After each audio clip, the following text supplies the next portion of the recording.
This is Mikey Mason, and you're listening to Why We Game.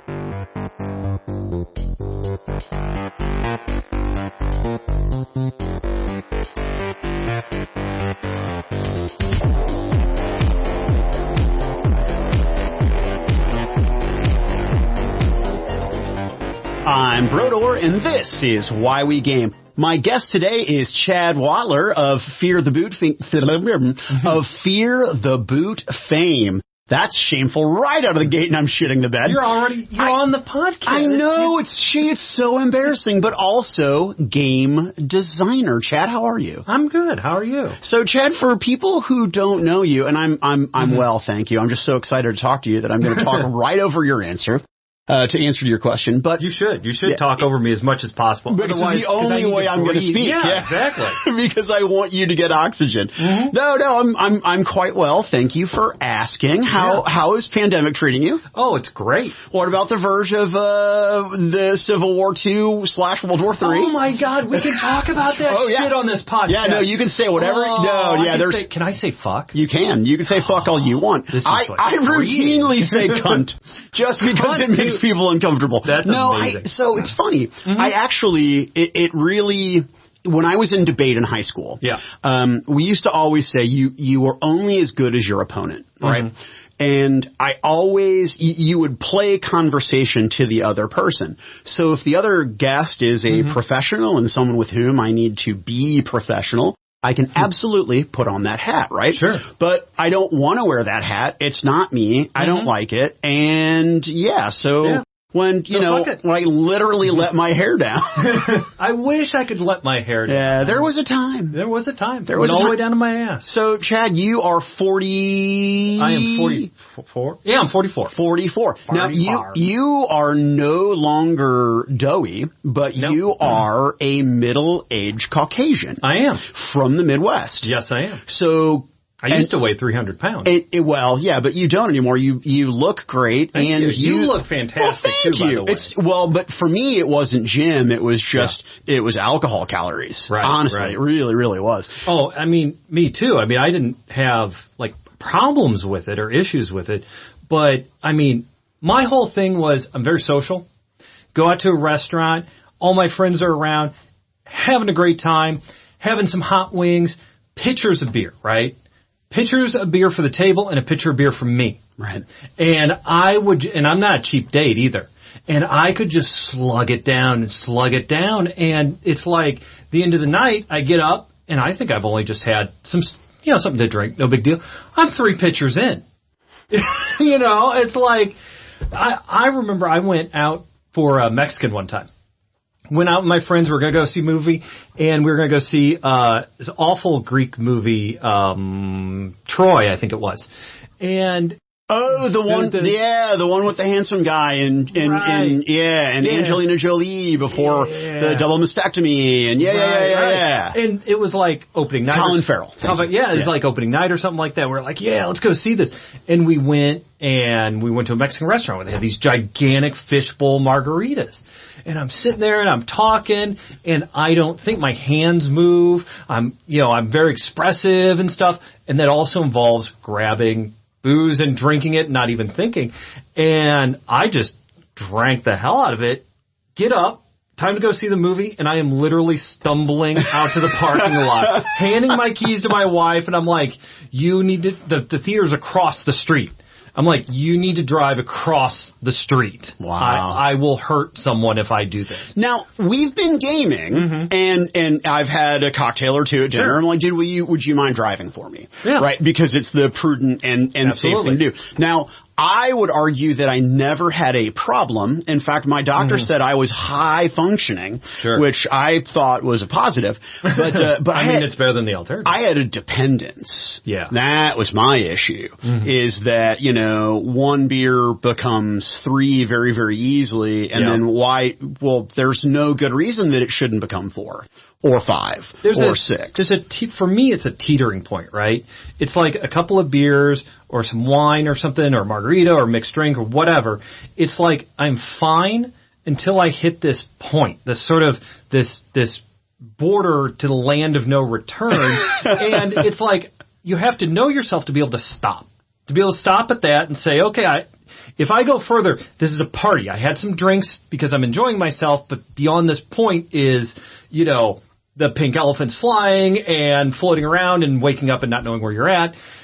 The thing is, I don't know where that line is. By the time I realize I've crossed the border, I have already crossed the border miles back, and I don't realize it. Right, and you probably no longer care. Right, yeah, because what does it matter at that point? So I have actually stopped drinking, more or less, really, really stopped drinking. I haven't gotten drunk in years, right? I stopped drinking because I have been caught a couple of times. And by caught, I mean you're with your friends, and your friends, they're like, hey, let's go to the liquor store. Let's go to the store. It's like we got all night in front of us, or it's Cinco de Mayo, or it's New Year or something. Let's grab some booze, and we're going to drink. And I'm like, yeah, let's do this. I'm down with it. Let's go. And, they're grabbing beers, and I see them grabbing hard liquor and stuff. And I'm like, oh, yeah. I don't have to work tomorrow. Let's do this. And we get back to the place, and I start drinking. Conversation and music and drinking and fun and having a good time. And then drunk me realizes that I've crossed the border. Kind of planned. That's cool. But there's a part of me inside of drunk me that looks across the room and realizes something. That I'm 3 sheets to the wind. Like I am toast. And no one else is drinking. I don't understand why. I don't understand how we got here. I don't understand where the plan deviated, but somewhere in that, I missed the memo. And I am falling over while everyone is good enough to get in their cars and drive home. And I'm left there thinking like, did I miss a social cue? Am I the asshole? Was it like we're buying booze to say we're gonna have fun, but we're not actually going to? I never understood. That has happened to me multiple times. And it actually happened to me several years ago where it was a wake. It was Pat's wake. And we went out and we bought all kind of booze, hard liquor and stuff. And we were, at the beginning of the night, we were all drinking. At least I thought we were. And then X amount of drunk time later, I look around and it's a wake, right? Not exactly, pants off, woo, yeah, but it's awake. And I look around, no one's drinking. And I am wavering, right? I can't stand straight. I say this sober, right? Because I wanted to make sure that I was sober for this conversation. So the only chemical inside me is hydrocodone. But you are a fascinating speaker. You really do. You have a tremendous command of the room. And when you guys first, I'm loud and I'm tall, but you're intimidating because you're super confident and you're extremely smart. But your ability to tell a story, I think you're fascinating. Here we are. We're fucking 8 minutes into the show. We haven't talked about gaming at all. Right. Yeah. But welcome to Chad Wattler. I have to. Well, on that story, though, I made the decision of that's not going to happen to me again, right? I'm not going to give up drinking, but I'm giving up being drunk. Yeah. So, but that aside, what you were saying, though, my dad is a salesman, or he's retired now. He's a salesman. Right. And your dad knew, and I'm sorry, I'm stepping on your line. No, go for it. Like I said, I need to breathe. It's not about what he's selling. He's selling himself, right? Yeah. I'm not buying a vacuum cleaner. I'm buying a vacuum cleaner from Chad. That's right. My dad is, natural 20 charisma. He could sell ice to Eskimos, all that sort of thing. The story Which we're not supposed to say that anymore. The preferred nomenclature is Inuit. Apparently. Yeah. So I'm a middle-aged white guy, man. I'm always behind the curve on this shit. Come on. We grew up in the Midwest. We're the last to get this wave of how we're supposed to say things, and we don't understand it, and it scares us. It does, but my dad, the story I love to tell about my dad, of which there are many, right? My dad doesn't consider himself like an academic, right? My dad is very smart and he's very savvy. He doesn't read. He doesn't like reading books, that sort of thing. He's a sports guy. I think he's intelligent. He would not necessarily consider himself smart. But my dad, we went to a wedding when I was a little kid. And, I mean, I was like little, right? I might have been the ring boy or something at this thing. Family wedding. I have a huge family. Do you know that on Epstein's Island, that name had a completely different, meaning? Mm-hmm. Yeah, it wasn't ring boys. So you were saying, I'm sorry, you were a little kid. You're at the wedding. I was at a wedding. Jeffrey Epstein was not there. And you were not a gamer at this point. No. All right. Well, I'll get back to that. Okay. So, we're at this wedding. And again, I have a huge family and that sort of thing. And it's like all these rows and rows of table. Now, how I remember it in my mind is probably, it's much bigger in my mind than it was, but a lot of people there, all these rows of banquet tables and stuff, dancing, whole 9 yards. There's like a small stage where they have the bride and the groom and the wedding party set up, and they're there, and everyone's supposed to be like, oh, yay, look at them. My dad brings a blender. He brings a blender. He brings a couple of handles of tequila, and he brings margarita mix. He has me running ice for him. He gives me $1 each time I bring back a big load of ice. The entire wedding, like all of it, including some of the wedding party, are not sitting at the rows of table. They are all gathered around my dad, who has a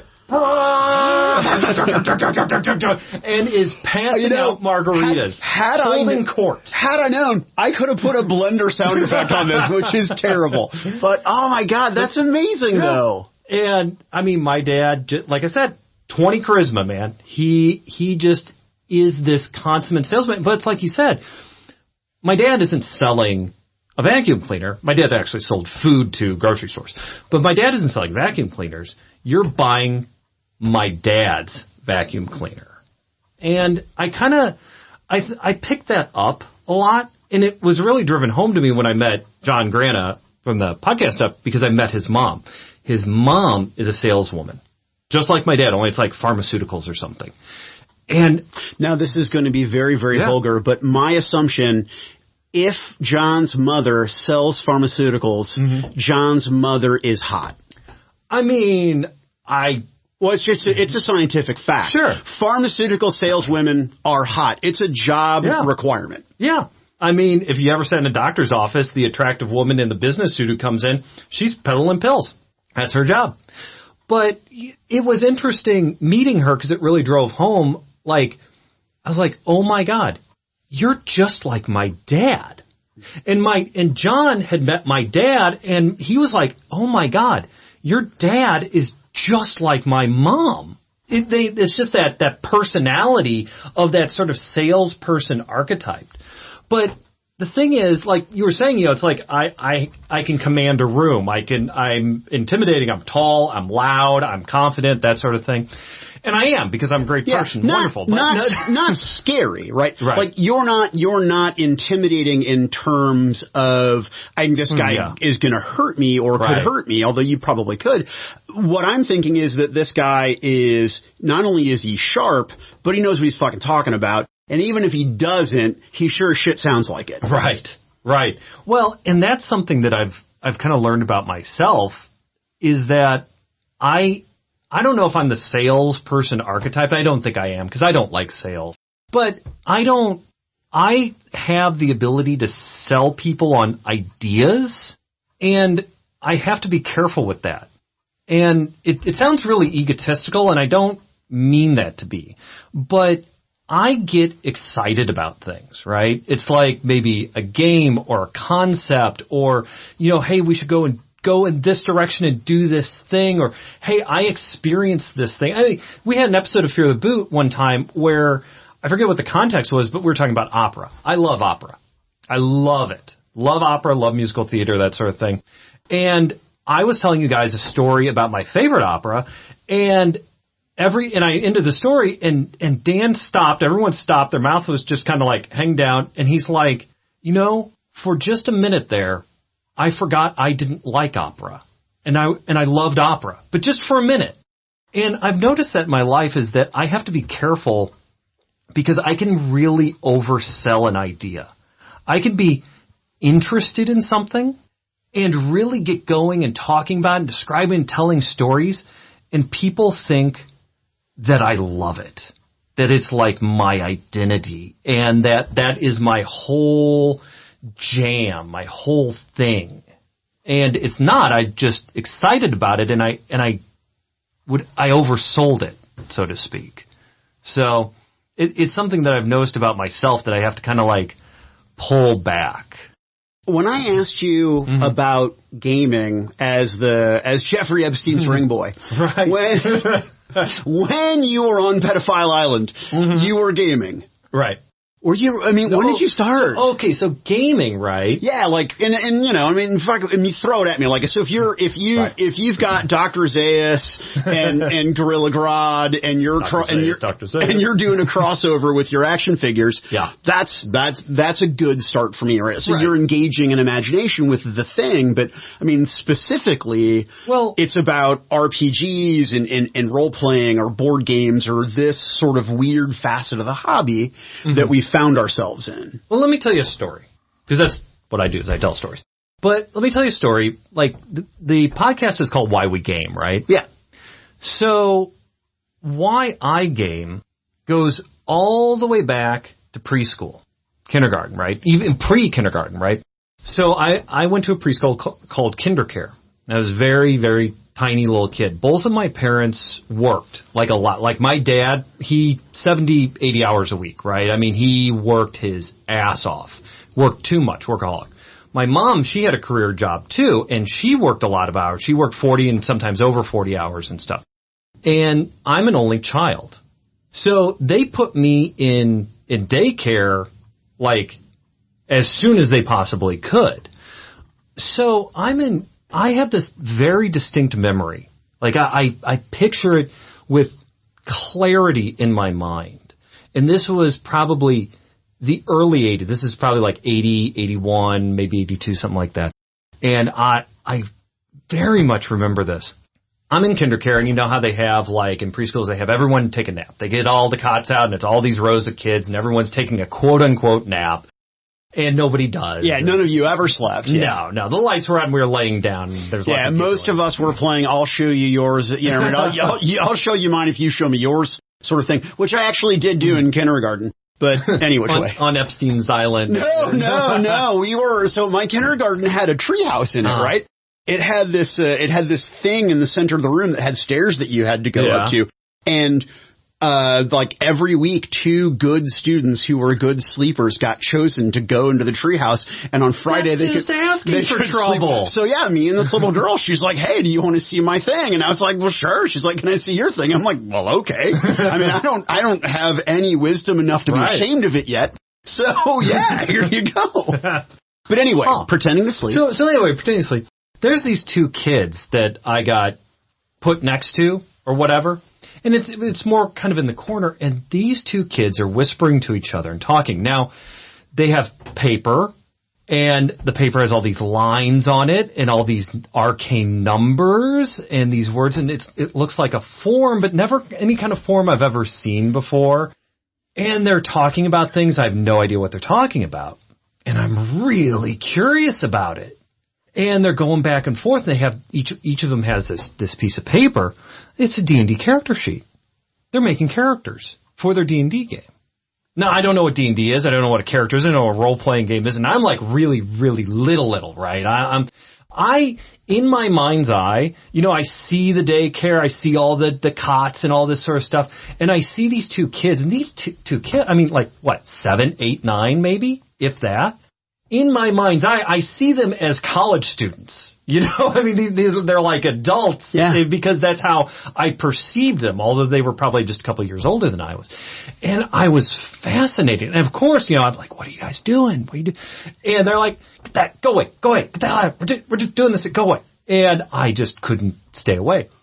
But that didn't do anything for me. You know, like, they did not let me in. They didn't tell me what they were doing. They pushed me away. And then after that, I never saw hide nor hair of it again.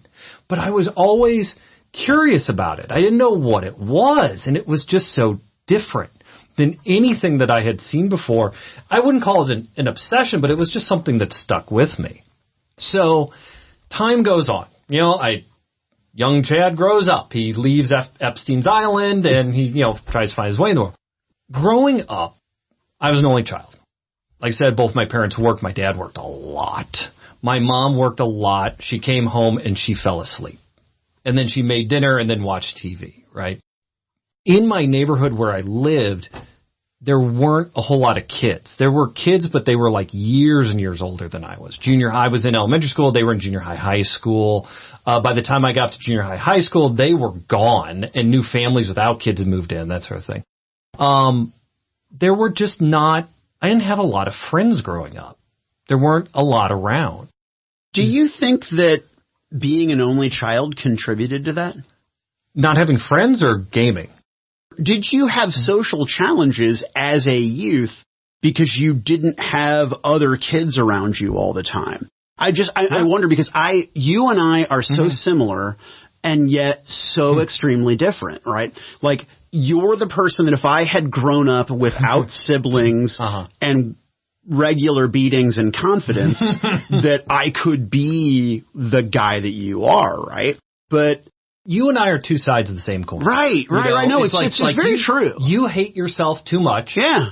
I love myself too much. You love yourself just the right amount, I think. We need to meet in the middle, and together we form a normal human being. So you didn't have a lot of friends growing up, because I would just assume that because you're so... I had virtually no friends growing up. But you're gregarious, you're friendly. I used to be shy. I used to be quiet. There was a family, I lived in a cul-de-sac kind of down a hill. There was a second cul-de-sac kind of off of it and up the hill. And there was a family of kids there. And they had like 6, 7, 8 kids. I mean, they had a ton of kids, right? A lot of kids. And I don't remember the situation. I don't remember why. But, they're in their circle playing bicycles and doing all this stuff, all these kids of all these different ages. And I go up there, and I've gone up there multiple times before. I didn't really connect with any of them. I don't know what happened. I do not recall the details of this story, right? I just remember that they beat the shit out of me one day. Like, they ganged up on me and they beat me. They beat me like a rented mule. They broke my bicycle. And I don't know if I did something to cause that or they were again, I don't remember any of that. All I remember is that I was screaming bloody murder at the top of my lungs, to the point that my dad heard me down the street, came up to see what the hell was going on, who was being slaughtered up in this other circle. And he saw me beaten and bloody with this broken bike, screaming at these kids, I don't even know what I was screaming, just anger, just rage, animal growling, to the point of, from being beaten and the unfairness of it. Right. And again, I was a very shy person, very, very, step back sort of thing. Then my dad took me and took my bike and went down and basically said, okay, don't ever go up to the circle again. They're just going to kick your ass. Just don't go up. All right. Those are kids. You want to play with kids, but those kids won't play with you. They're only going to hurt you. And that was that. I didn't have any friends. Wow. And the thing is, so my parents weren't around. They were around, but they, were always working and they were always tired and stuff. And I didn't have any kid friends. This was all through elementary school and somewhat through junior high. And downstairs in the basement were board games. 80s board, we're talking Monopoly, Candyland, Life. I loved Life. Loved it because they had so many moving parts. Oh, spinning thing. And you could spin it off. You spin it so fast. You had to spin it just right so it went as fast as possible, but didn't take off like a UFO. Right. I had Mousetrap, which was awful, but I loved building it. It's a Rube Goldberg machine. I mean, it's not a board game. It's just, I get to play with a Rube Goldberg machine. Why would I not want to do that? Yeah. But I had these games, and there was a part of me that as I got older, I would open this drawer of this ugly green dresser and look at it, and I would have this realization of, I really want to play these games. I have no one to play them with. No friends, parents aren't around, didn't have anyone to play these games with, really wanted to play them. So I grew up, and so that the D&D, the kids making the D&D characters, having these board games that I could not play. There was no single player aspect to it, and I didn't want to play anything single player. That there kind of led me down this path of really wanting to interact and socialize with people through games, through telling stories, through games, that sort of thing. I'm not going to say that I was 9 years old and I had an epiphany, right? It was just more of these like touchstones on the journey of my life that I look back and I can kind of start connecting some dots. But, you're saying it's like, oh, well, I'm very loud, I'm very gregarious, very, that sort of thing. And I am. But I changed. In 6th grade, I changed because I'm big. Right now, I'm 6'3". I used to weigh 300 pounds. I weigh like 200, 210, something like that. I'm 6'3", broad shoulders. I lift weights. I've always been big. I've always been tall. I was 11 pounds when I was born. Jeebus. So I've always been on the larger side, right? The thing about being a kid in Missouri in the 80s, when you're bigger than everyone else, but you're shy and you won't fight, is you get your ass kicked. Because they think you're simple. They think you're simple. And every bully, I'm like, why does a bully hurt someone? And to make themselves feel big. And to show everyone else how big they are. I'm the biggest kid on the playground. And I don't punch back. So yeah, they can beat the tar out of me. And then they get what they want. But what changed is after years of beating and my parents actually telling me, fight back. My mom took me to judo lessons. I came home with black eyes, fat lips, cuts, bruises, bumps, scrapes, and my parents would be like, did you punch him back? Because they knew, like, they don't, nowadays you'd say, well, did you go to the teacher? Because nowadays, we have anti-bullying laws, and teachers, hopefully, would actually do something. This was the 80s, that they knew better than that. So, it was 6th grade, and I was getting my ass kicked on the playground. Had the recess aide, the ladies there. They don't do anything. They just let me get beat. This kid pushed me, punched me. I don't remember. Anyway, I'm flat on my back. This kid is standing over me. He's saying something, right? He's saying, he's mocking me, doing whatever, like what bullies do. And he's putting his finger right between my eyebrows, right on above my nose, eyebrows, touching me, poking me, poke, saying some shit. Something in me broke. There was a part of me when he did that broke off, died, and has never been seen again. Don't know what it is, but it's gone. And I saw red. You know how they describe in books like, oh yeah, I saw red and stuff, and it's like, oh, it's just, sort of describing the scene, or it's just like giving. No, I literally saw the color red. The entire world was the color red for the 2 nanoseconds it took for me to grab this boy by his wrist, twist it, throw it on the ground, jump on top of his chest, and start putting my fist through his head. Jeez. Grabbing, at first the kids were like, oh yeah, go, the sort of little kid thing. Then I started his skull. I grabbed his skull and I started slamming it into the asphalt like a melon. Jesus. Only in the 80s though, yeah, right? Only in the 80s, right? Because today you disappear. Yeah. They would have had to take me to a different school. Right. Sort of thing. When kids get into a fight, and they hurt each other. But there's hurting, and then there is hurting. Yeah, you were fighting the way my dad told me to fight. Right. Yeah. And I'm not proud of this. I'm not saying that, oh man, I was just this tough kid. Right. No, you lost control. I did. And it's awful, really, looking back on it. I wish I could have changed in a more healthy and productive way, but I didn't. That wasn't in the cards for me. So anyway, the kids drug me off of this guy. And I was, throwing punches, kicking, like, let me at him sort of thing. He's bleeding. He is bleeding, and he is crying, and he is hurt. The recess aide, we called them recess aides, they came over, actually fucking came over and did their damn jobs for once.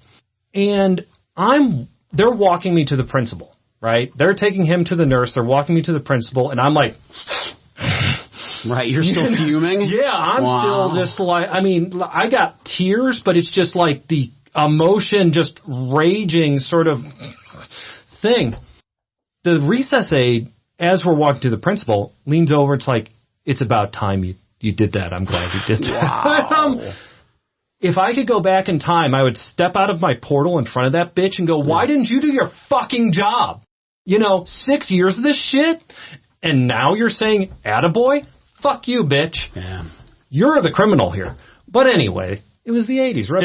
It was a weird culture then. I mean, I can tell you, and I'm not the only one of my siblings that can recount the story. Dude, I would go to school with obvious child abuse, physical trauma. Not a goddamn word was said. Not a goddamn word.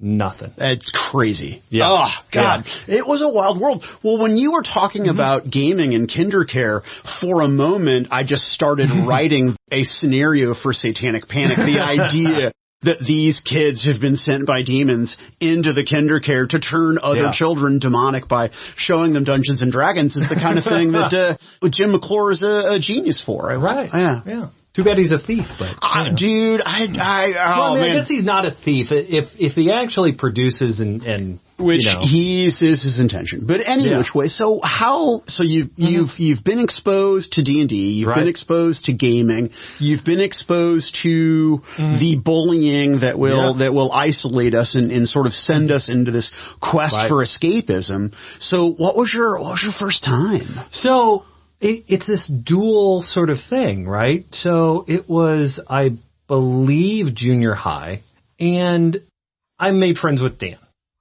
We've been friends since kindergarten, right?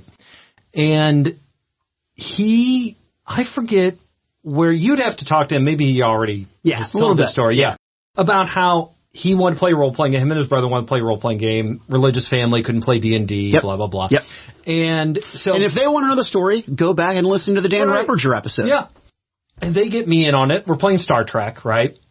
And first time making a character with his brother, who again is like, he's in high school, I'm in junior high. So in my mind, it's like a college professor, right? But he's just this, He's just the coolest, oldest guy we know. Right, exactly. So Dan is outside cutting the grass, and they have a huge yard. He even says it's like... Oh, my God, I can smell that time. I can smell... I'm in the house. The gas, the two-stroke motor, my buddies grass. Are inside making characters for a role-playing game. I want nothing more in the world than this lawn to just be fucking done. Oh, man. Yeah. So he's cutting the grass. It takes us the entire time. In my mind, it's like 3 hours, but there's no way it was 3 hours. But it's like it's this huge amount of time to make this character, right? So I'm like, I'm primed, want to do it, but we got to get the other guys and that sort of thing, blah blah blah. And I don't know how long it took to actually play the game. In that meantime, from the time I made that character to the time we actually got together and played, which was weeks, I think, my cousin. All right, so I have an aunt and an uncle who are nerds, right? Huge nerds. And I have another aunt and uncle, these are my dad's brothers, who are also nerds. Not quite as big nerds, but really big nerds. And they have a daughter who's my cousin, who is also a huge nerd. Their friend is the biggest nerd you've ever met and is on the planning committee for a local sci-fi fantasy convention, Archon.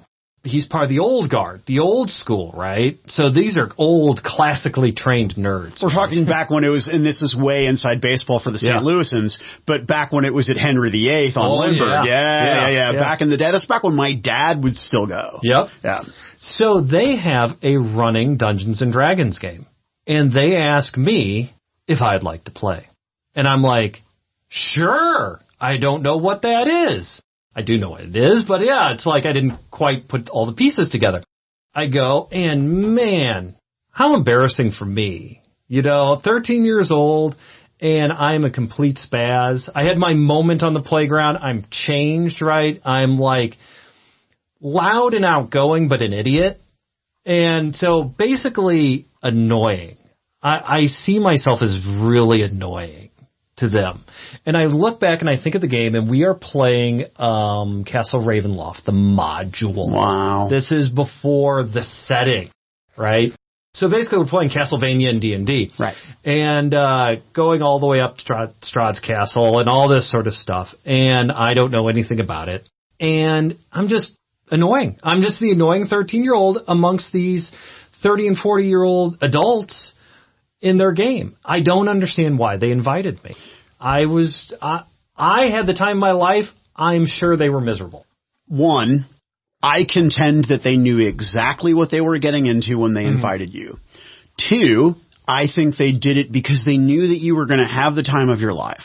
And that regardless of how annoying you were going to be to them in your varying degrees, that it was important to them as a tribe to initiate a new member. Now, that is all, maybe 70-30 fiction. Because, I mean, I really do think when a group like that invites a kid to play with them, they know it's not going to be fun for them as the group, but it's not about the group, man. Yeah. I mean, I ran a D&D game. They saw the signs in my stars and were like, we must initiate him. Yeah, I mean, I have a buddy and his kid for years.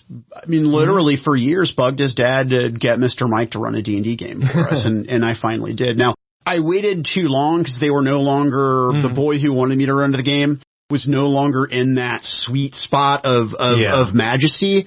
But his little sister was, and still is. And oh my God. Now, don't get me wrong. I mean, this kid's smart and they play D&D. I mean, he runs games for his buddies to this day.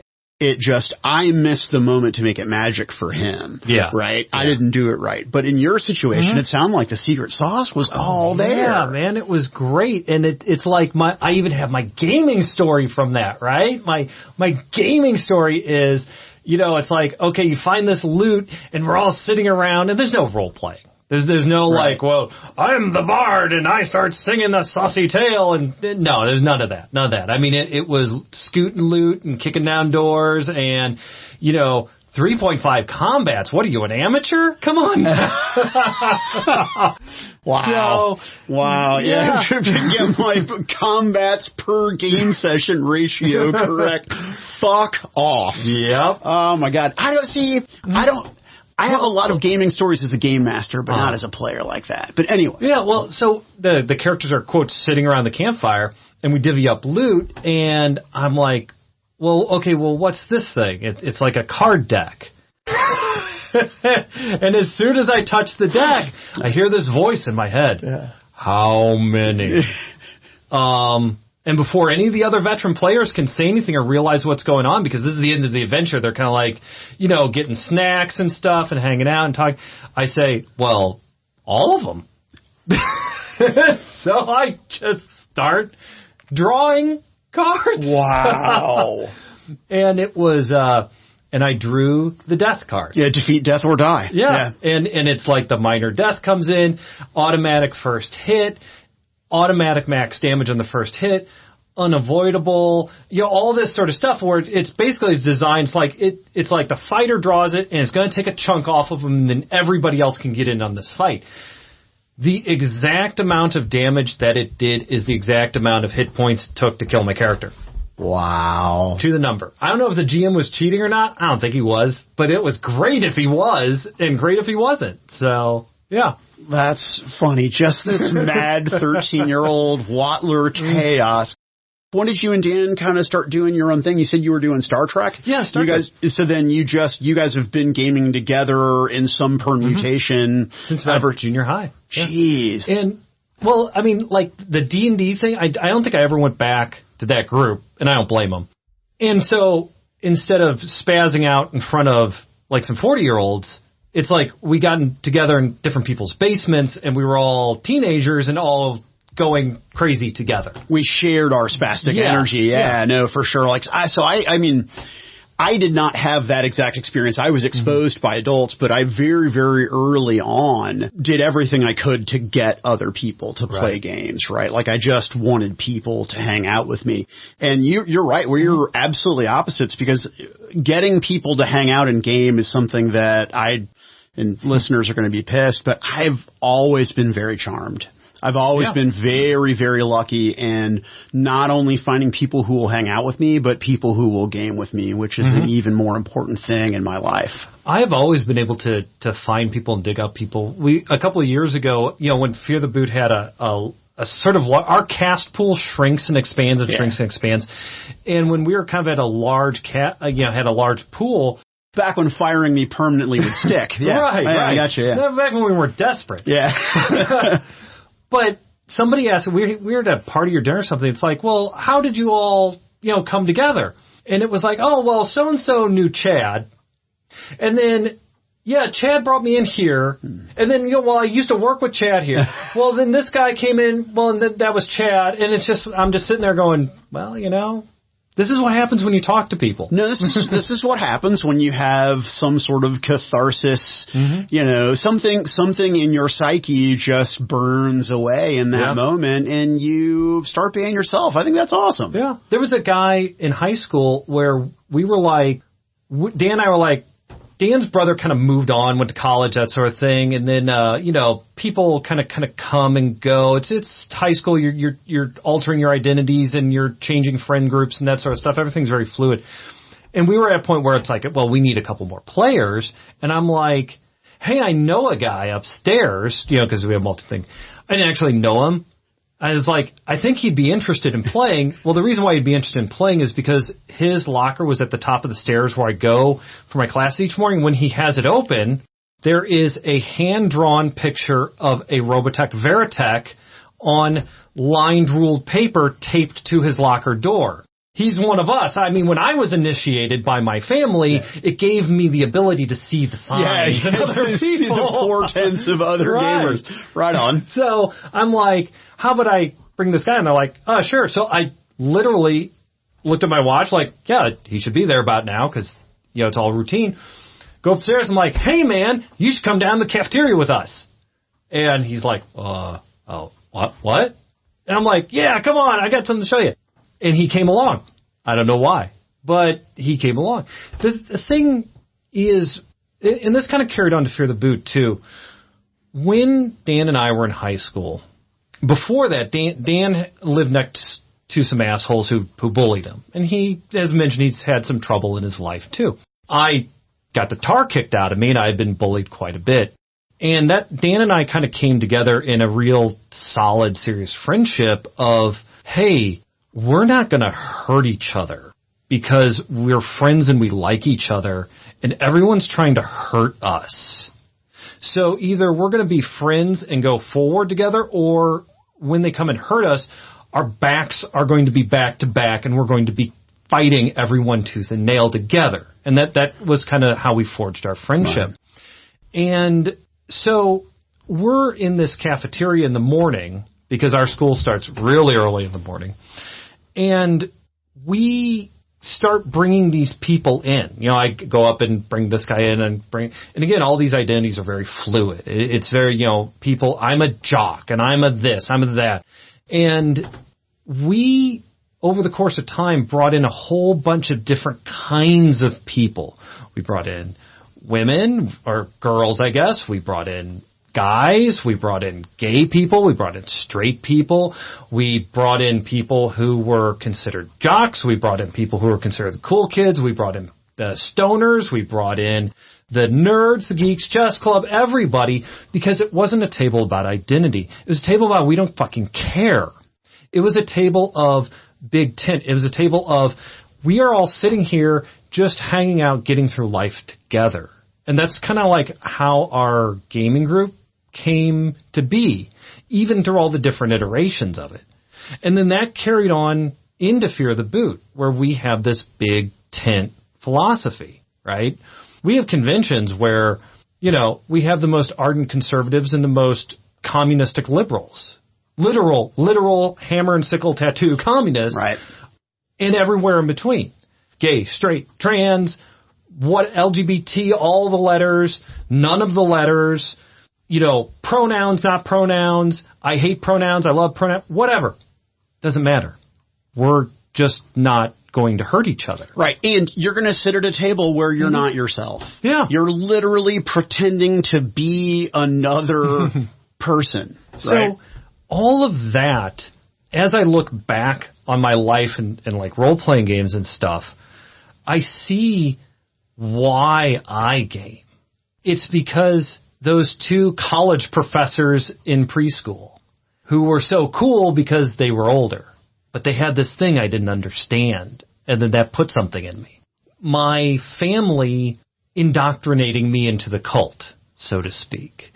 The sad sort of not having friends and these games that were like, they're not games, they're totems, right? They're totems that represent the fact that as a child, I didn't have friends and I couldn't play them. That summer, Dan cutting grass, wishing he could be inside, sweating his ass off, and me with the coolest kid we knew, making a character, playing these games, coming together, forming, not planning. None of this was planned, but this lunch table where we were starting to have to go into other lunch tables. We had so many people around us because we didn't care if you were a jock or smart or dumb or whatever. We're just there literally not hurting you. And that's why we were together. But the glue, that isn't enough. The glue that kind of bound those concepts together was gaming. What do we want to do? We're together now. We're not hurting each other. We're not letting other people hurt us. We're supporting each other in friendships. But what do you want to do? I want to build something together. Yes! Yeah. Yes! Yeah, I want... That is why I love role-playing games. Yeah. And that's why I love the kind of role-playing games I do. Like D&D and sort of kicking down doors and getting on the rails and modules. There's nothing wrong with that. In fact, it's great. It built our hobby. But why I love role-playing games is because it's so representative of that. That sort of thing of we're coming together, we're building something together. And it was, as a child, something I never had. I had all the Legos in the world. All of them. My parents were rich. They had a lot of money. And they spent a lot of it on their only son. And I couldn't share that with anyone. So I was building these worlds out of Legos and all these different things. But it was flat. Looking back, it was flat and dead. And it's just like, I would build a castle and it's just a castle. People talk about how, I think you said it early on. It's like, did you have toys? And then you make, you name the guy and you do this story with him. I didn't do that. Kids do that. I didn't do that. I didn't do it because for me, I need reflection. When I run a game, I need the players to reflect my energy back at me. I want to get them excited. And then that drives me. When I tell a story, I want to tell a story together. I run a game, it's not my game. I give all the credit to the players. I'm just trying to make them awesome. My God, we're so opposite there.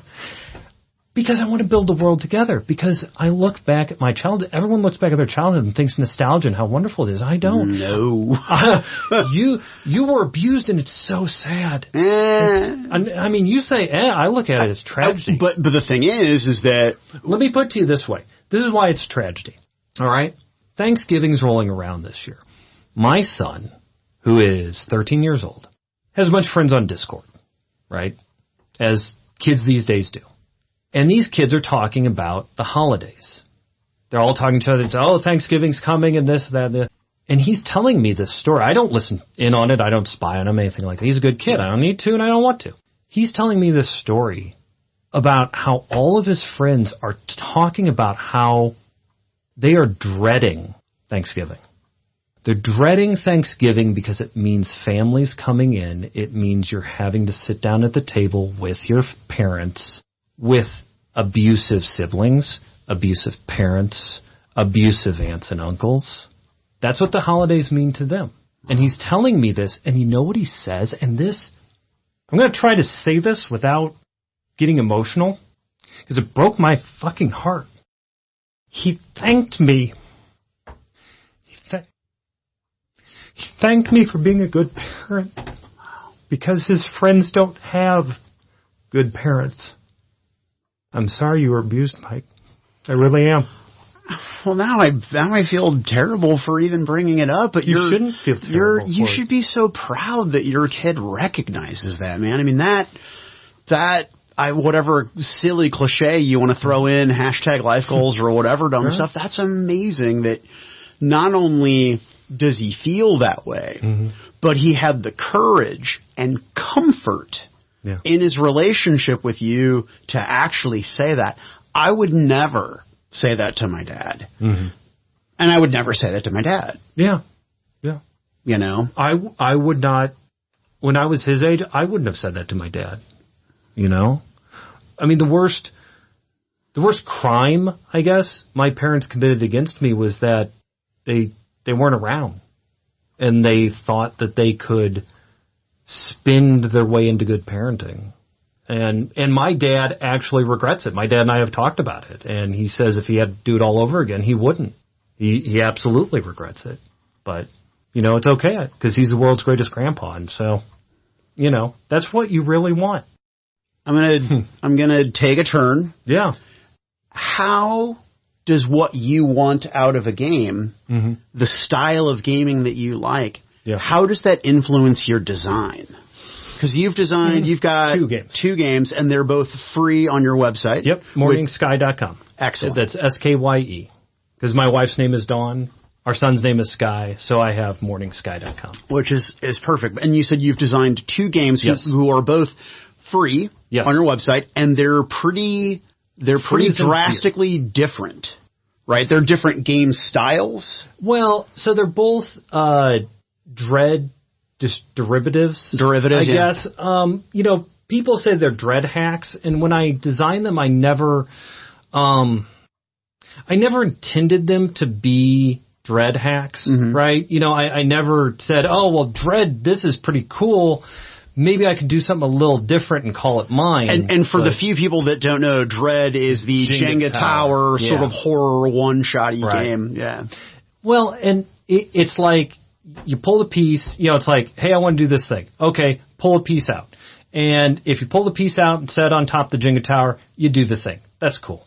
If the tower falls and collapses while you're pulling a piece out trying to do the thing, you die. Or, you know, you get bit by a zombie or something, because it's ostensibly a zombie game. Yeah, or basically, you know, the game is over for you consequence, right? Right. So, these two games I made, one's called Silent Memories and one's called Lucid. Both of them are based off of movies. One is the Christopher Nolan Inception, Yeah, and the other one is called Pandorum. And Pandorum is the greatest movie. If you have 1,000 listeners, of those 1,000 listeners, 5 of them are pumping their fist in the air going, yeah! There are literally dozens of us who has actually seen this movie. I've never heard of it. It is not the greatest, but I love it, right? It's very different. It's a sci-fi movie. It's a sci-fi horror movie. They had planned trilogies, big budget. It was going to be the next Star Wars. It was going to be this whole franchise thing, and it bombed. I mean, just like Hiroshima bombed, right? I mean, it was boom, gone. But it's about being trapped on a spaceship, and you're the only one. So when I played Dread a couple of times, I really enjoyed it, and it's very different. When it came out, it was very different than just about anything that I had ever seen. My RPG history timeline is a little rough, so I might be speaking out of turn here a bit, but basically, you know, there was like sort of Battletech, D&D, Shadowrun sort of things, and the weird game that's all touchy-feely was Vampire the Masquerade. Yeah. So we're talking 90s-ish era. I remember buying my first Vampire the Masquerade hardcover and being brokenhearted that my brother was making fun of me for wanting to play it because he's my hero. But yeah, no, your brother's amazing. I love your brother. Thank you. Yeah, I do too. But I remember that era. But you're right. There wasn't Bizarre. And then we hit that time where you get shit like Dread and Fiasco. That's sort of, I think that, and I was not plugged into it, right? And I think they called it the Forge era or something like that. Because there was a website or a message board called The Forge. And it was about again, I'm not plugged into the community, so I might be saying this wrong, but basically it was a bunch of people who were like, yeah, we love role-playing games, but oh my God, can we do something other than D&D? And can we maybe try different things other than I rolled my dice to kick you in the shins for 5 points, so you can kick me in the shins for 5 points, and I can take your boots when I'm done.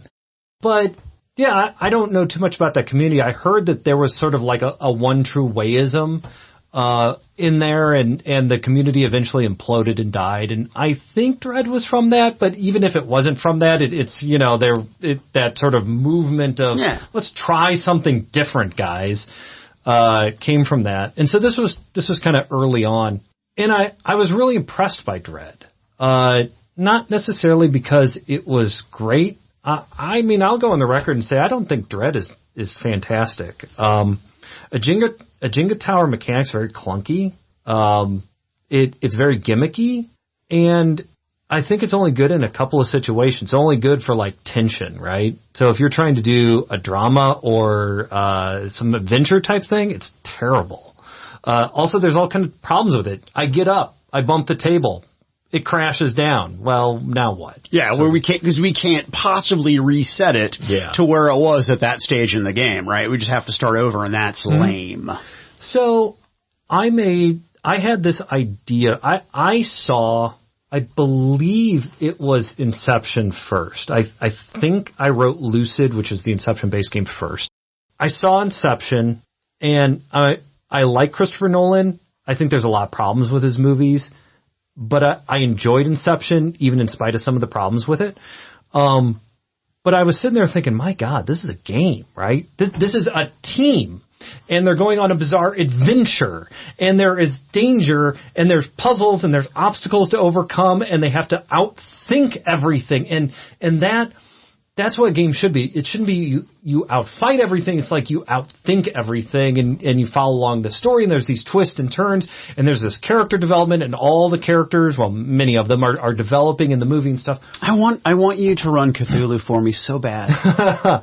I mean, I know. I've never run it. I know it's a cliche game, and people hate Cthulhu as much as they hate zombies these days. But I really want to run low I don't want to run it. I want you to run a Cthulhu game for us, because anyway. I ran this great haunted house game where the bad guy was the house, and it was like that was kind of the idea going into it, which sounds pretty simple. It's like the house does things to you. But I'm like, that, and this kind of speaks to how I think about gaming. That's been done, and it's too easy. Mm-hmm. So I had my characters make bad people, right? There was some gimmick or something to where they had to go to the house. Inheritance side, I don't remember. They all go to the house. But I had them make bad people. Violent, sexual violence, psychosis, murder, whatever. I mean, they were just the scum, right? And the house reflected that evil back at them.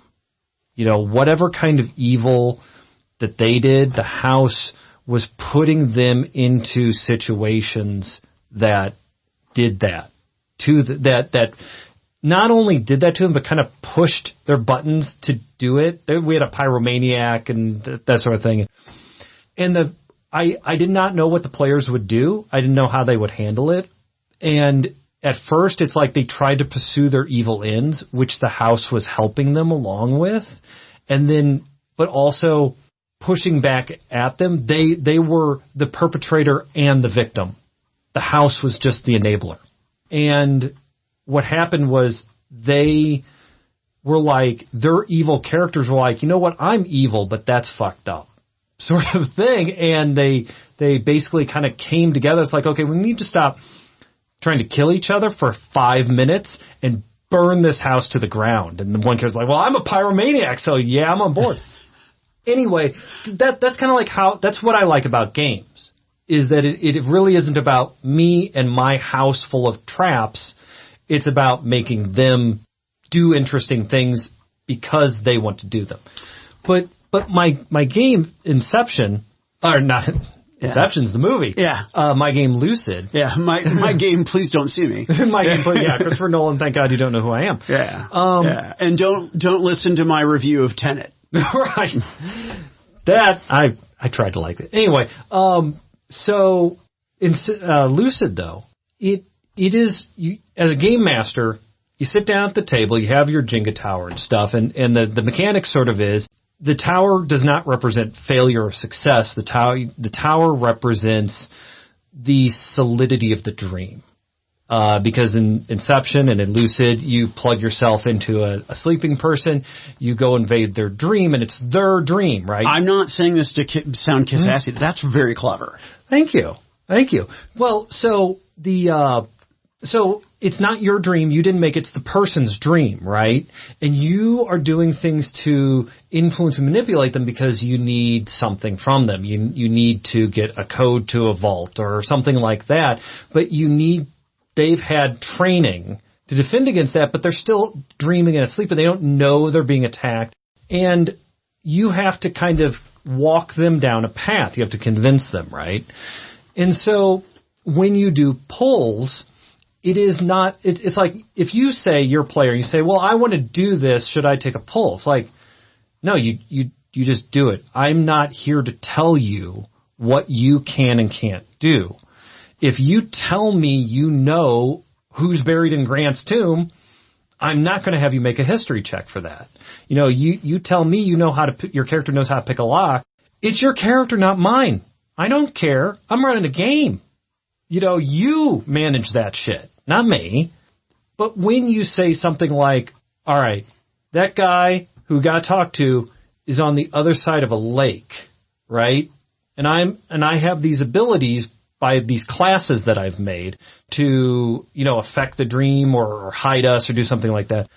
I'm going to use my abilities to where, like this sort of dream logic, right? Where, there he is across the lake. And then I kind of look over to the left and the lake kind of contracts, but not really. And he's across the puddle from me. And it just is. And it's like, okay, well now you're impacting the reality of the dream. So now you take a pull, thus making the dream unstable because of what you just did. It's sort of like Mage the Ascension in Paradox. Yeah. As you are doing things that affect dream reality. So it's completely plausible that a human being can pick a lock. Right. But a human being can't bend a lake. Right. Yeah. No, that's fun. And then so as tension is building, stuff is happening, the more we need to bend reality, ergo the more tension we're building, and it just snowballs and snowballs. That sounds like a blast. Yeah. And then the players look at it and they're like, okay, this thing is totally unstable, right? Swiss cheese, full holes. We need to go deeper. We need to go a level down, right? And so they don't necessarily break the thing, because breaking the dream means the person wakes up. Right. And you're plugged into the machine and everyone's like, crap, and the cops are called and you're going to jail. So they're like, okay, well, we need to go a level deeper. I'm like, okay. And we kind of take apart the tower and we rebuild it. It's solid again. Except as a game master, I'm hostile to them. I'm not on their side. I'm hostile to them. And things are harder now. And so let's say in this dream, they've convinced the guy who's on the beach who they need to get this vault code from that, they're talking to him about a desert expedition, crossing the Sahara on camels. And, there's a man at the end of they're telling him a story.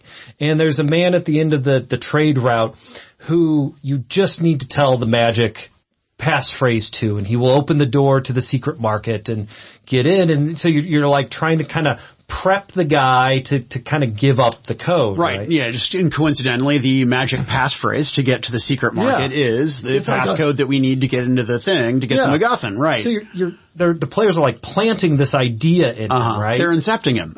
They're lucidating him. Right.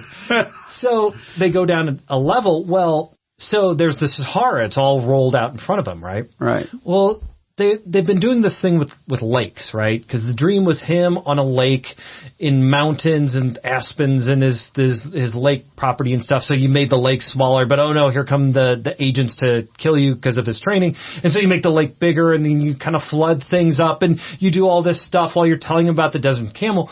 And then so you go down a deeper level. Well, it worked, right? You are in the Sahara, and there's the camels, and the Sahara is filled with rolling sand dunes, dry dust everywhere, and in the valleys of all the sand dunes are lakes and water everywhere.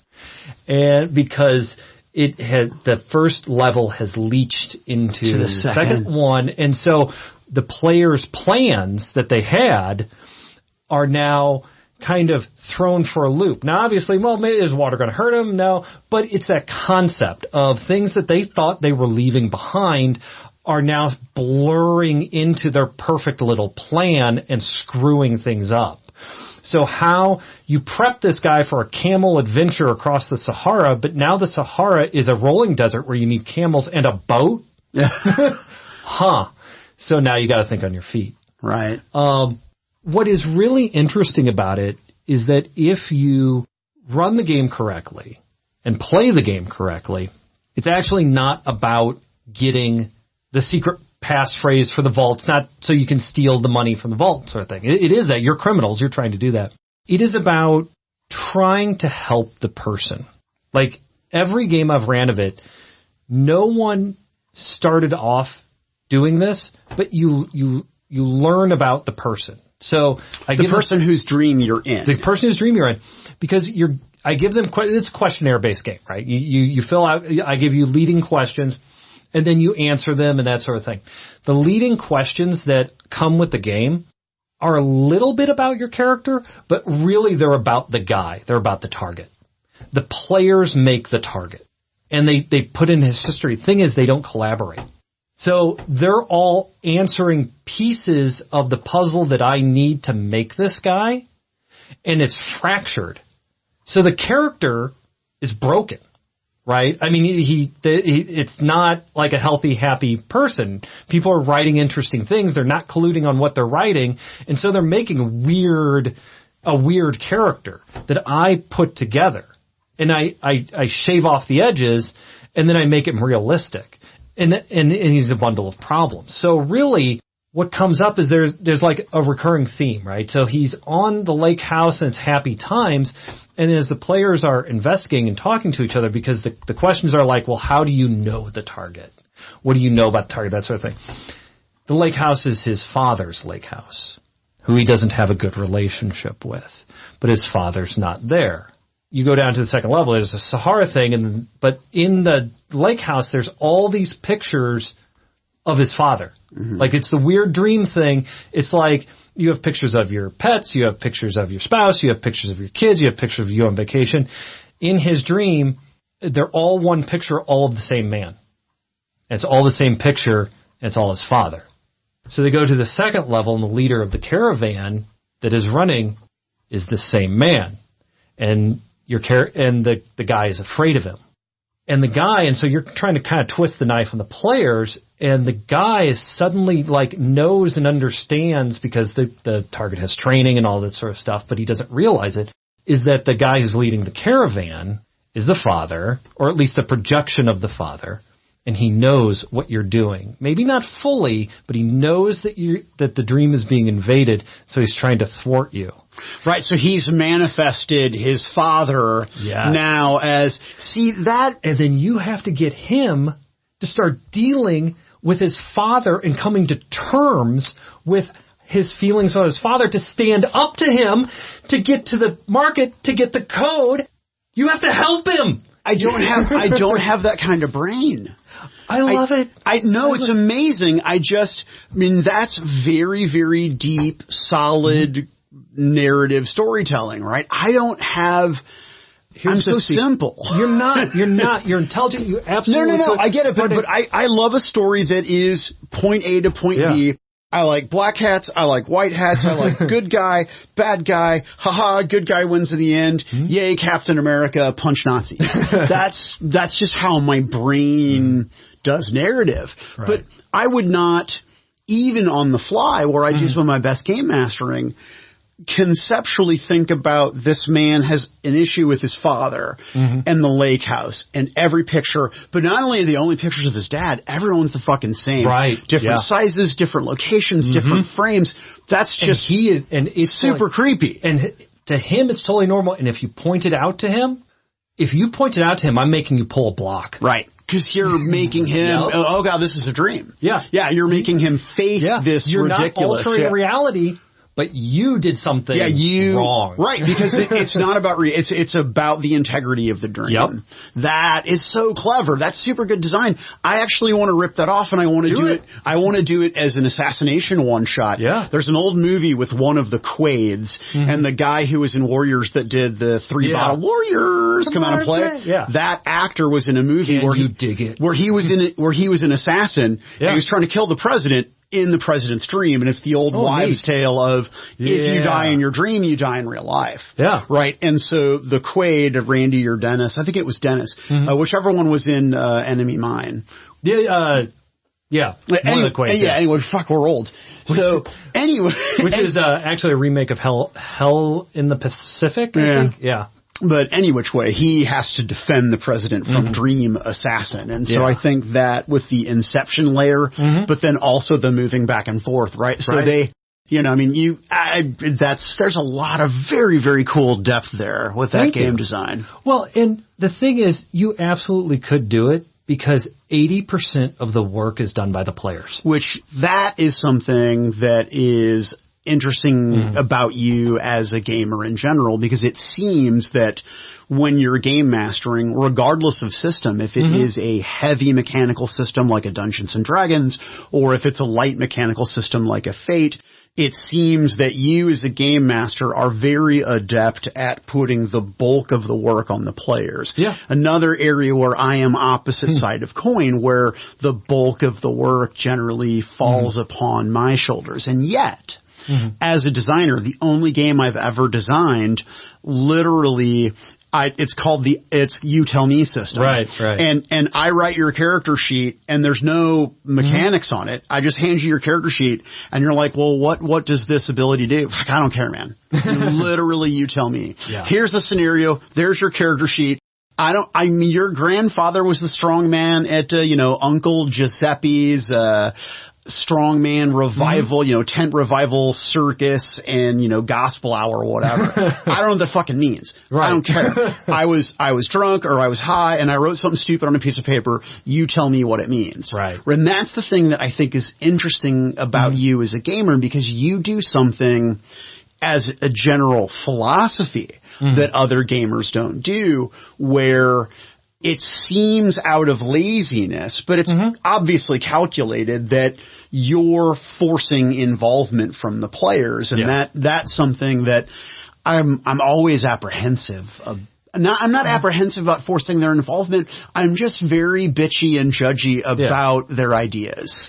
And it makes me a dick. I know. I'm really critical about other people's creativity, and it's not healthy. It's about control. For sure. Because it's fear. So how do you are afraid of not delivering whatever it is you're trying to deliver to your friends, entertainment, fun, whatever you think they get out of it, whatever you need them to get out of it. You are afraid you're going to pooch the game. For sure. Yeah, absolutely. How do we deal with fear? We deal with fear through control. We control, we make plans, we make contingencies. So I game master with a gun on the table, and there are no objections and no critiques. Got it. That's a lot of control. I love it. A lot of control. Yeah, thanks, Chad. But what I realized a long time ago is that control is an illusion. Fear is a problem and control is an illusion. So you have to deal with your fear. You have to say, it's okay if I fail. In fact, it's actually great if I fail. It's great if I fail because then I learn, I grow, or new interesting things come out of failure. Things that I don't see, things I didn't know, things I didn't plan on that either are really cool and we can chase this, or that challenge me. And that challenge lifts me up if I can rise to the challenge. So fear is something that you have to deal with. And then control is something you have to get rid of.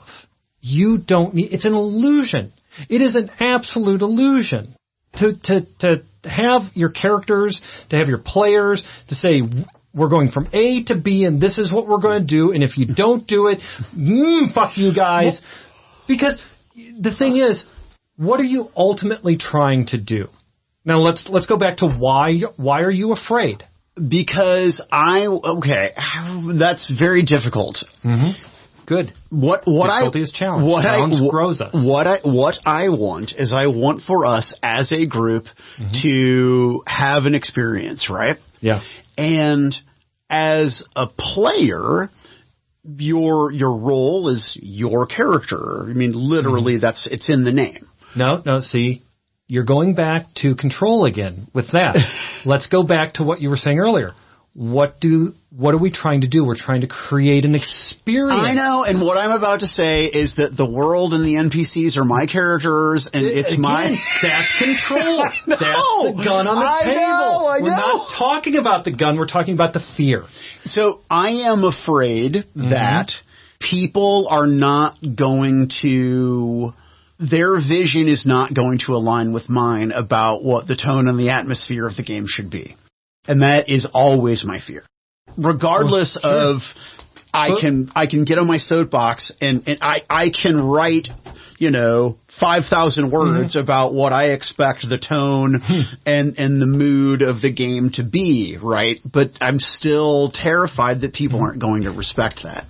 And I'm a hypocrite because I don't respect it in other people's games. Right. Yeah, no, I get it.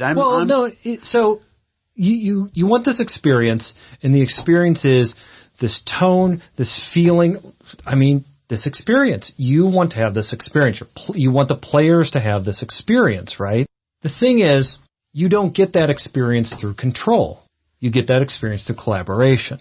If you can deal with your fear and get rid of the control, here's what's going to happen. Your fears will be realized. This is the hardest thing to accept. When you give up control, the thing that you're fearing will happen. All right, this experience about tone and what you're trying to do will collapse because when you take the control away, the players will, in fact, start altering that experience. And it's good. It is a good thing. It is good because it creates something new. All right? Your game is an arrow. You take the arrow and you bend it and you snap it and it breaks. You bending it, that's your control. It's snapping and it breaking is you getting angry over it because the anger is stopping your creativity. When you get rid of the control, all the other players start putting their arrow down. Well, I want it to be like this. Well, I want it to be like this. And what you see a pile of arrows, and you're like, I can't do anything with this. You can't put it in a quiver. You can't shoot it. Somebody's going to hurt themselves. Fuck you, why did I get rid of this control? And then I flip the table. Then you flip the table. Yeah. The thing is, you're looking at it wrong. You want something out of the game. You put your arrow down. Your friend wants something out of the game. They put their arrow down. Your other friend wants something out of the game. They put their arrow down. And you collect them, and you line them up, and then you grab them. And what happens when you try and bend them? Well, now that's going to be very, very difficult to break. There's no way I can break this arrow, this bundle of arrows. Because the breaking of the arrows was the bad thing. That's your anger. And, anger is very funny when we're talking about it. Sure. But when the reality of it hits, when you see that red, right, you're an animal. All right? And it kills creativity.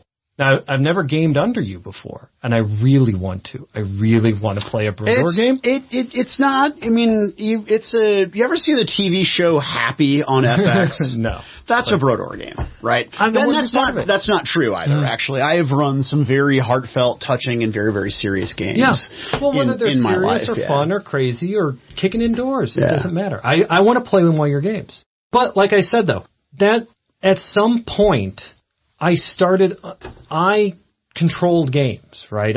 Just like any other game master, because that's what D&D teaches you to do. That's what our tradition, that's what the cult, the tribe, that's what everybody teaches you to do. You're the game Think about it. Master. I hate that fucking word. I'm the game master. Even storyteller. What, it's my story? These guys are just rubes in my story? No, I hate it. But that has been the tradition, though, right? That's how the game's played. Yeah. Is that this is your stuff and you play with it, and this is my stuff and I play with it. Yeah. And hopefully it works well together. Yeah. In the course of my career, most of the time it really does work well together. But sometimes people don't play right. Sometimes. And that's the gun on the table. That's that control. No, it's so true. You know, because you have to think too. You have to take a step back and say, you know, we ask, what are you trying to do, and why do you have fear, and then why do you have control, because right?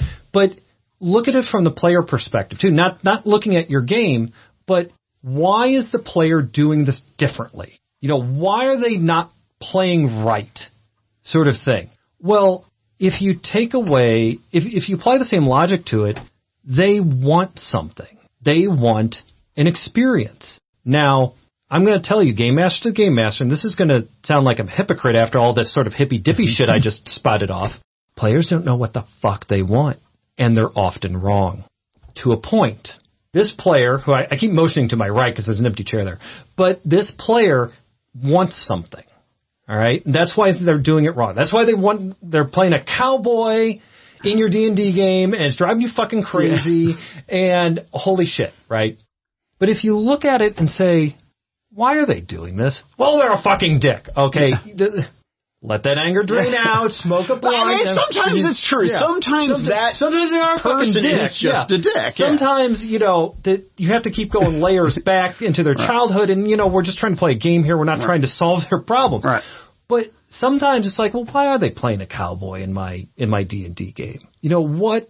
I want this experience and these themes and this stuff. Well, they're trying to alter the deal. Well, let's take a step back. Their control is their dick character. Their fear is what they're not getting. Can we figure out why this guy's playing a cowboy? Maybe he doesn't actually want to play the Lone Ranger. Maybe he wants to play a guy in your medieval D&D game who has a gun. Maybe he just likes guns. Maybe he got his ass kicked in previous D&D games, and he feels that if his character has a gun, maybe he wouldn't get his ass kicked. Well, now there's two things. One, there's a thematic thing of a firearm. Well, you know what? Maybe I can put that in my D&D game. Arguably, there's tons of historical stuff for that, and hell, there's even rules for that. But maybe he's afraid of getting his ass kicked. Maybe he's had some really bad GMs and stuff. And so he figures that if he plays this outlandish character, maybe it won't matter if his character dies for once. So what can I do about that? Can I make his character important? Can I show him, can I push his character? Can I push this ridiculous character who thinks he's a cowboy and try and get some real role playing out of him? And get to the heart of what he wants. And then, that's an arrow, right? That's an arrow you put in your bundle and can't break. This is why I'm a bad gamer. No, because hold on. You're handsome and beautiful. Over the years, I have carefully cultivated my group. Mm-hmm. I just don't have those people at my table. Right. And maybe I would be better suited if I did have to maturely deal with someone like that. But at the end of the day, you just want to roll some dice. Well, here's the thing is that I don't want to solve that guy's role-playing game problems. Yeah. I just want to pay prostitutes to have great sex with me and go away. No, I get it. That's my role-playing experience. Like, I just want, we don't need to be friends. You just need to be good at fucking me. Right. And then we can hate each other when we're done. Because it's so, the escapism is so precious to me, right? Like, in gaming, in my experience as a game master and as a player, it is very rare that you have those magic moments. Yeah. But those magic moments are so pure that I will dedicate hours and hours and hours of my time during the course of a week to chase that magic moment. Well, and see, there is part of, I don't want to say there's part of your problem, there's a facet of an issue that I see, right? So you are trying, there's this other experience. Right. It's not theme, it's that magic moment. Yeah. That's another arrow, right? That's another thing that you're trying to get that you need. You have to have it. And you're right. You have to have that. I crave it. It's like that first hit of meth, but I can never have it again. Right. Because once I've taken that first hit, that part of my brain's burned out. Yep. It'll never be that good ever again. Right. Right. But I'll hunger for it forever. But there's that experience that you want. And so your path to that experience is, I'm going to quote you here, hours and hours and hours in a week. All right. So what happens when this guy puts his arrow on the pile and he throws it there?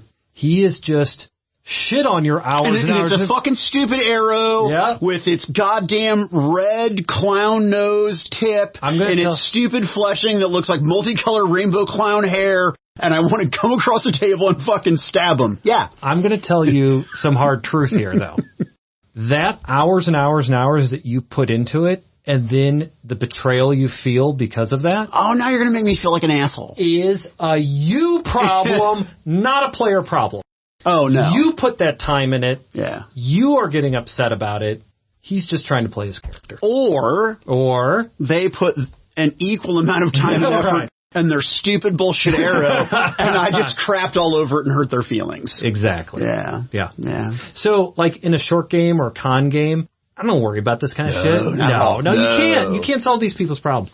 And in a game where it's like maybe you're playing at a comic shop or something, and these are acquaintances, but they're not friends. Sort of thing. It's like, okay, this is my pickup group. We're going to run for 3 months, or we're going to do Pathfinder Society, or whatever. No, you're not.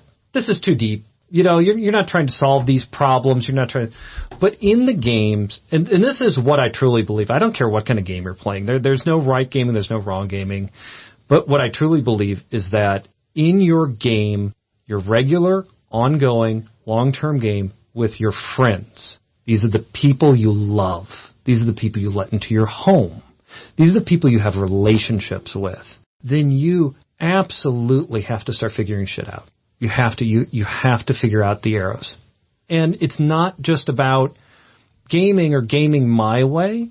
The reason you have to do it is because it makes everybody have everyone's fun, not Mike has his fun, Cowboy Guy has his fun, this person has his fun. It is going back to that cafeteria table in high school where we are together and we're building something together. And the smaller pieces become greater than the whole. The real truth of it here is your arrow, your thing, becomes better with everyone else's. It doesn't become worse when everybody adds their stuff in. Now, again, we hate the term game master and all that sort of stuff, but it is your job to guide these arrows to where they are a nice stack that can go in a quiver, that can be drawn and used, and not a shitty pile that's thrown on the table in chaos. You are an old soul. I know that's a stupid, shitty, hippie thing to say, but you are quite wise. Thanks.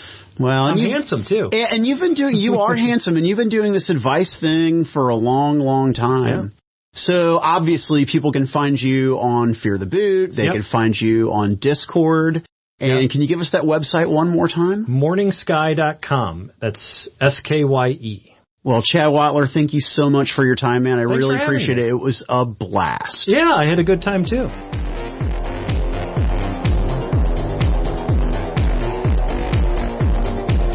Why We Game is a production of the Influence Foundation. All rights reserved. Audio editing by Brodor. Music by Owen Godwin.